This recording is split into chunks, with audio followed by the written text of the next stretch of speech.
बिसायख'थिया जानो बावला 20 खालार खालि जिहेतु जासिगोन आरो केम्पिंआ गाबोन जोबगोन दा बेखाय जोङो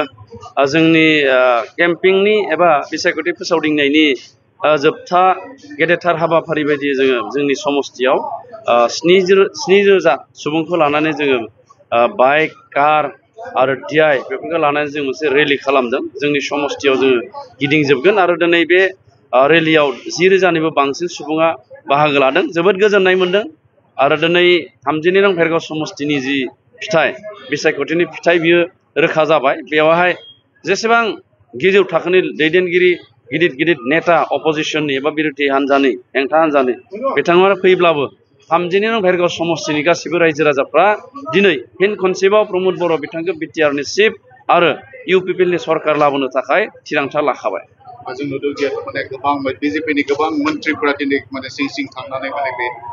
फोसावबाय थादों नाथाय मानसिफोरखौ नुनो मोनाखै बिथांमोना नैयाव जायखिनि गिदिंगासिनो दङ बिथांमोना सा गिदिंदों नंगौ बेवहाय गोबां आसामनि गोजौ मन्थ्रिफोरा फैदों बिभिन्न जाति कमिउनिटिनि मन्थ्रिफोरा बेवहाय फैदों फैनानै फोसावदिंफैदों नाथाय बे जायगानि रायजोफोरा रावबो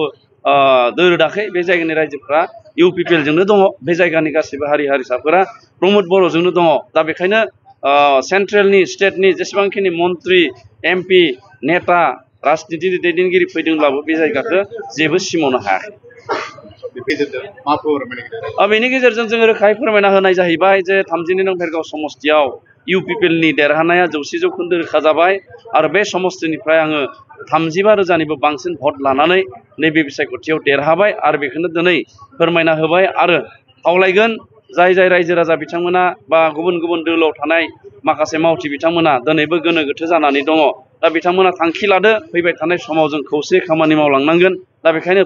BPF BJP कंग्रेस जाय जि दोलोआवनो थायामोन मानो बिथांमोना खौसे जानानै बिथांमोना बयबो इउपिपिएलनि जोंनि बिसायख'थिनि सावगारि ट्रेक्टर फैबाय थानाय 22 खालाराव बयबो होनो थाखाय आं खावलायदों मानो होनना बुङोब्ला बेयाव गुबुन दोलो गुबुन बिसायख'थिया जिहेतु जेनगोन गतिके गावनि बेसेन गोसा भटखौ जेननाय बिजाथिनो होनायनि सोलाय देरहानो थाखाय बे ओनसोलाव गोग्गो खुंथाय लाबोनो थाखाय जाहाथे बिथांमोना ट्रेक्टरनि सावगारियाव भट थुयो 22 सेप्तेम्बर खालि आं बेखौनो खावलायहरो